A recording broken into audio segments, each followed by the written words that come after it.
থেকে পূজার উপহার সামগ্রী এবং আমাদের দলের নেতৃবৃন্দ যারা আছে এই পূজাতে, শারদীয় দুর্গা পূজাতে আপনাদের সকলের সাথে থাকবে এবং সার্বিক নিরাপত্তা দায়িত্বে থাকবে।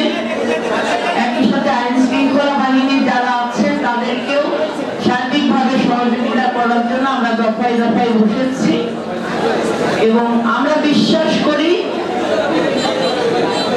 কেরানীগঞ্জের প্রত্যেকটা পূজা মণ্ডপে আমরা এবার গতবারের থেকেও দ্বিগুণ উৎসাহের সাথে আমরা দেবী দুর্গার আরতি করতে পারবো, আরাধনা করতে পারবো এবং এই পূজা উদযাপন করতে পারবো।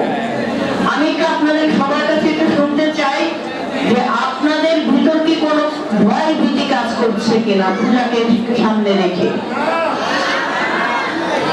আপনাদের কি বিএনপির প্রতি আস্থা আছে যে বিএনপি আপনাদের সকলের পাশে দাঁড়িয়ে আপনাদের সুরক্ষা কিংবা আপনাদের নিরাপত্তা দিতে পারবে? কেরানীগঞ্জে গত 5 আগস্টের পর আপনাদের বাড়ি ঘর দখল হয়েছে কিংবা দোকানপাট দখল হয়েছে এমন কোনো ঘটনা কি ঘটেছে? কিংবা আপনাদেরকে বিএনপি নাম ধরে কেউ কি কোনো ভয় ভীতি দেখিয়েছে কিনা? দেখেন, দীর্ঘ 17টা বছর যাবত একটি আওয়ামী দুঃশাসক ফ্যাসিস্ট সরকার রাষ্ট্র পরিচালনা করেছে। সেখানে জনগণের ভোটের অধিকারকে হরণ করে রাষ্ট্রযন্ত্রকে ব্যবহার করেছে, হাজার হাজার কোটি টাকা বিদেশে লুটপাট করেছে, দুর্নীতি করেছে। যখন তাদের বিরুদ্ধে কথা বলেছে, সেটা বিএনপি হোক, কোন ভিন্ন মত গণতান্ত্রিকামী রাজনৈতিক দলের নেতৃবৃন্দ হোক, সাধারণ জনগণ হোক, ছাত্র জনতা, সাংবাদিক থেকে শুরু করে সকলে কিন্তু শেখ হাসিনা গুম খুন হত্যার শিকার হয়েছে। তো সেই জায়গা থেকে যখন বাংলাদেশে সারা বাংলাদেশে শেখ হাসিনা সন্ত্রাস বাহিনী, লুটপাটকারীরা এবং সংগঠনের নেতৃবৃন্দরা হাজার হাজার কোটি টাকা লুটপাট করছে, একই সাথে সারা বাংলাদেশে আমাদের হিন্দু সম্প্রদায় বাড়ি ঘরে হামলা, নির্যাতন, ভয়ভীতি দেখিয়ে তাদের সম্পদ দখল করা, তাদেরকে বাইরে, দেশের বাইরে চলে যাওয়ার জন্য এক ধরনের আতঙ্ক সৃষ্টি করেছে। এটা সারা বাংলাদেশের চিত্র। খুলনাতে হয়েছে, ব্রাহ্মণগাঁও হয়েছে, সালনাতে হয়েছে, কুষ্টিয়ায় হয়েছে, নড়াইলে হয়েছে, সারা বাংলাদেশে মানিকগঞ্জ। আমি অনেক জায়গায় দল থেকে দায়িত্ব পেয়ে অনেক জায়গায় সরজমিনে আমরা তদন্ত করেছি এবং সেই তদন্ত রিপোর্ট আমরা জাতির উদ্দেশ্যে প্রকাশ করেছি। কিন্তু শেখ হাসিনা সরকার একটা হামলা এবং নির্যাতন, একটা বাড়িঘর দখলের একটা কোনো ঘটনার সুষ্ঠু তদন্ত শেখ হাসিনা সরকার করে নাই। একই সাথে কোনো আইনি ব্যবস্থা গ্রহণ করেননি।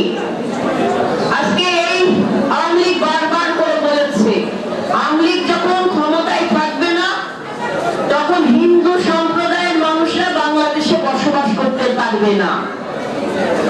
এই আওয়ামী লীগ বলেছে, ওবায়দুল কাদের থেকে শুরু করে শীর্ষ নেতারা বলেছেন, যেদিন আওয়ামী লীগ ক্ষমতাচ্যুত হবে সেই দিন একদিনে 10 লক্ষ লোক মারা যাবে। আমি দিদি আপনাদের কাছে একটু জানতে চাই, আপনারা কি এখন বাংলাদেশে আছেন নাকি ইন্ডিয়াতে আছেন? তাহলে শেখ হাসিনা যে বলল বাংলাদেশে যখন সে থাকবে না, তার সরকার থাকবে না, তখন হিন্দুরা থাকতে পারবে না। সারা বাংলাদেশে তারা একটা প্রচার দেয় যে হিন্দু মানে নৌকায় ভোট দেয়। বিষয়টা কি তাই? আপনারা কি সবাইকে নৌকায় ভোট দেন? প্রয়োজন হয়েছে তখন হিন্দুদেরকে ভোট ব্যাংক হিসেবে ব্যবহার করেছে, আর যখন ভোটের প্রয়োজন হয়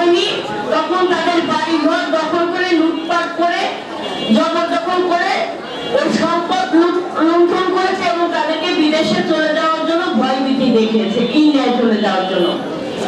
এই 17 বছর ধরে আওয়ামী লীগের কোনো ভোটের প্রয়োজন হয় নাই, কারণ আপনি ভোট দেওয়ার আগেই ওই ভোট বাক্সে সিল মারা হয়ে গেছে আওয়ামী লীগ সন্ত্রাসীদের, এবং তাদের সাথে তাল মিলে আইন শৃঙ্খলা বাহিনী, পুলিশ প্রশাসনও এক ধরনের দলীয় ক্যাডারের রূপ ধারণ করেছে।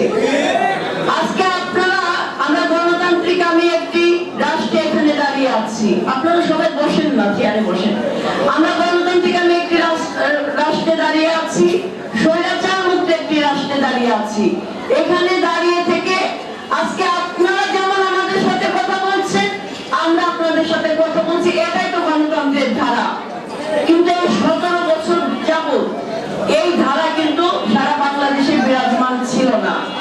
আমরা কেরানীগঞ্জে যখনই আপনাদের কাছে এসেছি এই পূজার সামগ্রী নিয়ে এবং আর্থিক অনুদান দিতে, পদে পদে বাধা সৃষ্টি করা হয়েছে। যখন আমাদের বাড়িতে আপনার দাদা বাবু বৈশ্বচন্দ্র রায়ের বাড়িতে যখন সবাইকে নিমন্ত্রণ করা হয়, তখন ওই মির্জাপুর গ্রামের পুরো তেঁতুলিয়া রাস্তায় পদে পদে তারা কাউন্টার দিয়েছে। পুলিশ তখন আওয়ামী লীগের সন্ত্রাসীর ভূমিকা পালন করেছে।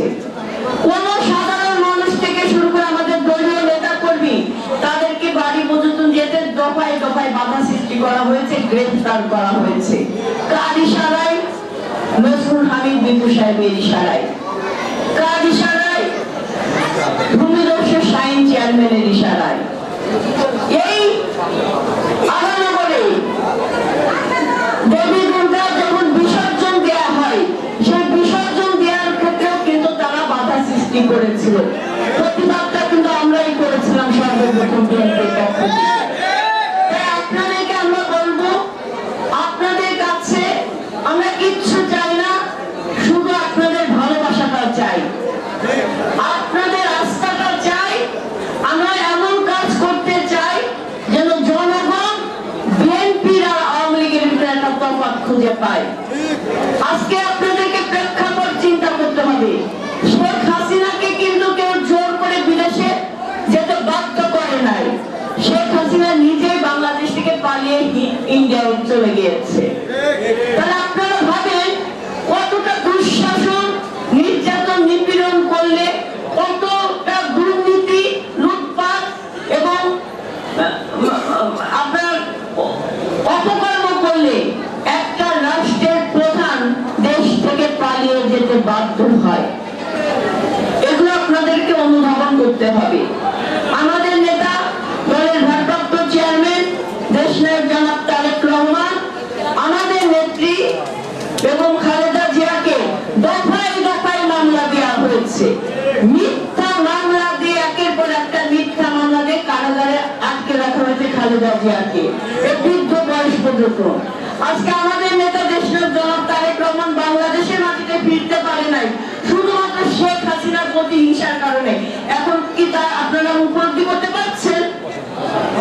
কথা বলেন প্লিজ, আপনারা কি সেটা উপলব্ধি করতে পারছেন?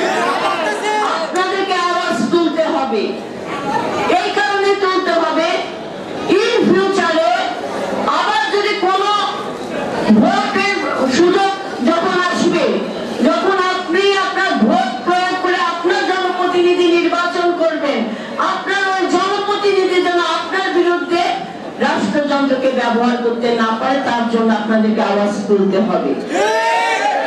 একইভাবে যখন আপনারা ভোট প্রয়োগ করতে পারবেন, তখন আপনার যে ভোটের অধিকার, সেই অধিকারটা যে আপনি নিজে আপনার কেন্দ্রে যে ভোট প্রয়োগ করেছেন, সেটাও আপনাকে বুঝে নিতে হবে। তখনও যদি কোনো পুলিশ বাহিনী, ক্যাডার বাহিনী, গুন্ডা বাহিনী কিংবা কোনো দলীয় নেতারা আপনাকে যদি কোনো ভয় ভীতি প্রদর্শন করে, আপনার ভোটটা যদি আপনার কেন্দ্রে যাওয়ার আগে কেউ দিয়ে দেয়, সেই ভোটের মাঠেই আপনাকে প্রতিবাদের আওয়াজটা তুলতে হবে। আমরা বিএনপি বারবার করে আমরা বলছি, আমরা যতবার ক্ষমতায় এসেছি জনগণের সরাসরি ভোটের মাধ্যমে আমরা ক্ষমতায় এসেছি।